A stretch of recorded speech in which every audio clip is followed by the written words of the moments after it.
Boone and Crockett Club presents Terrified by Peter C. Naga, 19th Big Game Awards Program.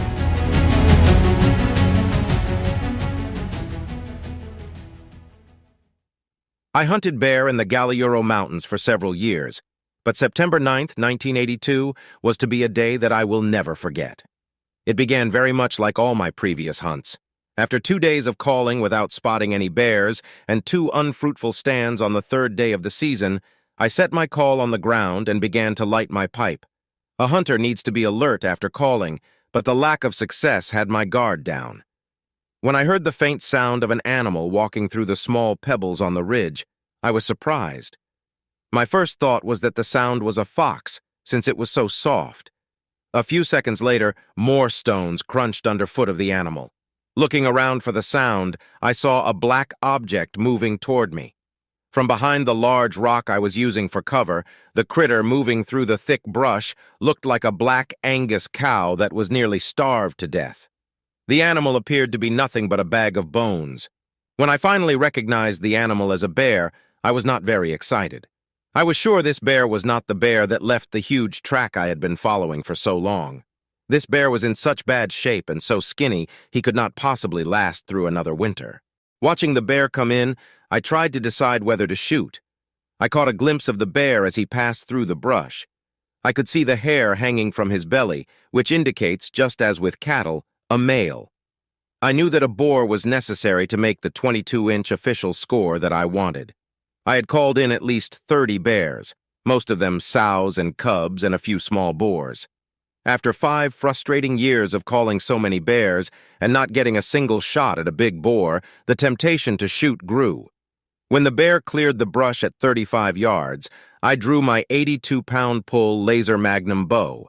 I held the 30-yard pin on the top of his scrawny back as he presented an excellent front quarter shot. At this time, I decided to take the bear. In my entire life, I never imagined I could experience the fear that soon hit me like an avalanche. I had been through some tough times as a rancher and as a Marine in Vietnam, but none of those experiences led to the fear that would soon consume my mind and body.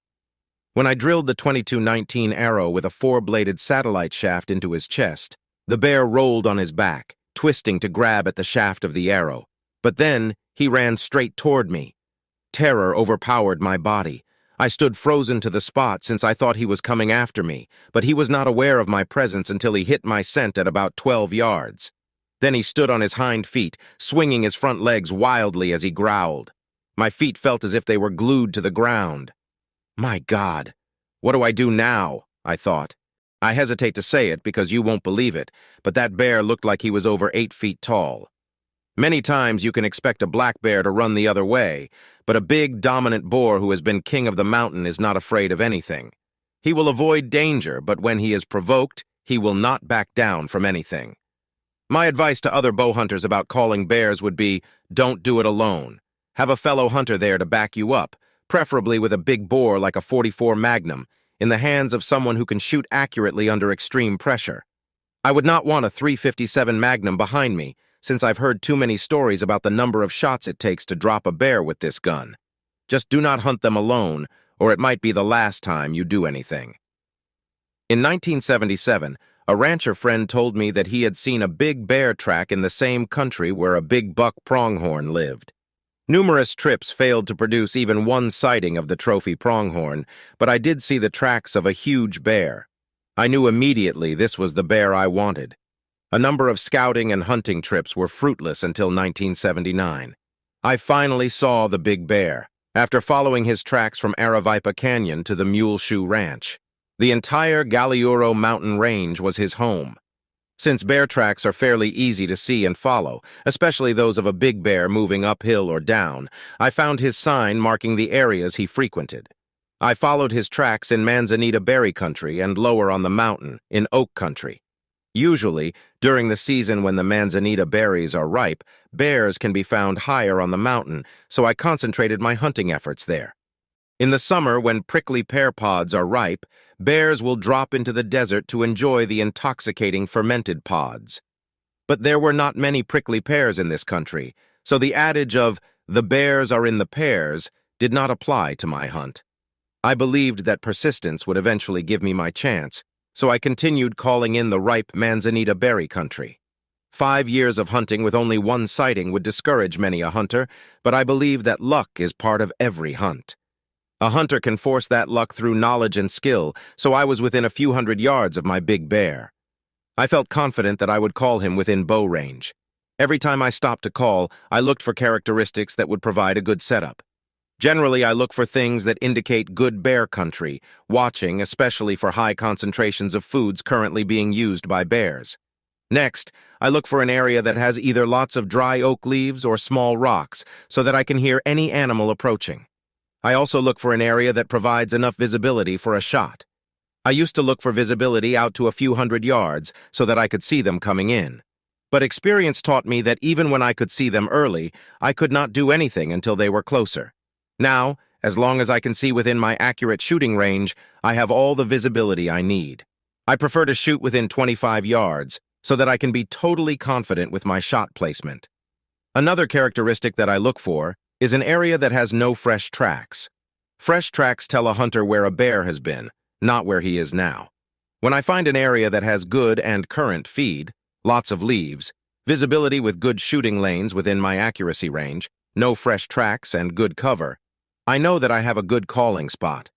Finally, I make sure that I set up behind a large rock or thick bush. I need the cover in front of me to hide any movement while drawing my bow. I don't worry about what is behind me, since my scent would alert any bear that might move onto my back trail. With bears and lions, a hunter will almost always have plenty of time to get off a shot, since they tend to stand and look, trying to figure out what has invaded their territory. Deer and turkey move out when a hunter moves, but bears will stay around long enough for a shot if the hunter uses some cover to partially conceal movement. Since I believe only 1 out of 5 bears that hear a call will come, either out of curiosity or hunger. I am not frustrated by calling stands that do not produce a shot. I also believe that a bear that hears a call from a long distance is less likely to respond, so I do not call loudly. I keep my calling soft and make each one softer as I repeat calls from the same stand. I always hope that I have set up within a few hundred yards of a bear that is feeding or has bedded for the day. Of course, I always keep the wind in my face, whether I am moving to a calling stand or on stand. Any human scent, and the bear is gone. During my 5 years of chasing the big bear's track, a typical day would find me walking 10 to 12 miles.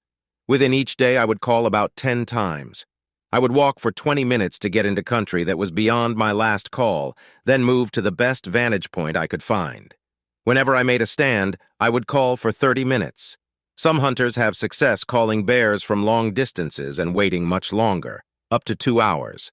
But my approach and experience has led me to believe that calling will be more productive with soft calls made from more spots, with less time on each stand. I have been known to cover as much as 25 miles in one day, but usually I try to circle out for 5 or 6 miles, then work back to where I began. Some experts say that bears are nocturnal. Others say that they feed a few hours in the early morning, then bed for the day. Somebody must be right, but I figure it doesn't make any difference with my hunting style. Whether a bear is laid up or not, he will respond to a call. My problem is to get on stand when there's bear in the vicinity that is within range of my soft calls, without him knowing I am there. That is why I often call into side canyons. Once on stand, I will normally call from 30 to 45 seconds, wait for 10 minutes and call again, softer, for about 30 seconds. I then wait another 10 minutes, then repeat the cycle using a jackrabbit single reed call. I do not think the sound made by the caller is that critical. A variety of sounds and calls have successfully called in bears. I imagine a few bears have been collected by chance where someone stumbles blindly into a bear. To me, that is not bear hunting. Bears are not like other big game animals that have a limited home range of a few square miles in which they live their entire lives. Not only will a bear use an entire mountain, like my bear used the Galiuro Mountains, but they will travel from mountain range to mountain range. Consequently, a bear hunter has to be willing and able to cover ground, especially if he is pursuing one particular bear like I was. On that eventful day in 1982, when my big bear finally responded to my call, my persistence paid off. The fear still haunts, and the details of that day linger. As he charged, it was little relief when I saw the red, bloody froth gushing from his mouth. As he came closer, all I could think was, "Get your knife. You've got a fight on your hands." I knew this bear was bigger than I first thought, but I was not excited yet, only terrified. I knew that I could not outrun his 35-mile-an-hour speed. I knew climbing a tree was out of the question since the tallest one around was a 6-foot juniper. Anyway, I figured climbing a 6-foot tree would put my belt buckle right at his nose. I wanted no part of that, so I stood my ground thinking, now why did I do this? As he advanced on his hind legs, closing the last 12 yards, his growls contained a few gurgles. At 5 yards, the bear fell and rolled on his back, paws in the air. It was then, for the first time, that I realized I had shot the big bear that had left his tracks all over the Galiuro Mountains.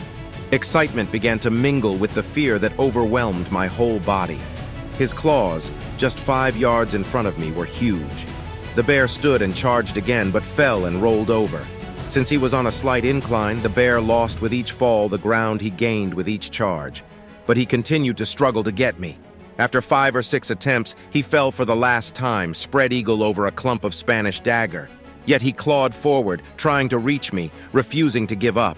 Even though he was a bag of bones, this king of the mountain fought, clawing forward until his last breath. If I had not hit my bear solidly through the lungs, I probably would not be telling you this story. It is not important what the final score of my bear was, or what rank in any book my bear maintains. The important thing is that I took the best bear I could hope to take. The value of records book programs is the objective picture they paint of the size of all animals in the field. A specific score is irrelevant, and who shoots the animal is even less important. I was hesitant to enter this bear in the various programs because of the false assumptions that are sometimes drawn and of the ego that is too often involved. I sometimes wish the trophy books did not list the hunter's name. Yet I finally decided that the animal deserved his place in the books, and the validity of the listings would be more accurate if all trophy animals were listed including my bear. Only then will a true picture be painted of what size a big bear can and does obtain, making accurate comparisons possible. Thank you for listening, and if you enjoy content like this, please share it with a friend. And as always, thank you for supporting the Boone and Crockett Club.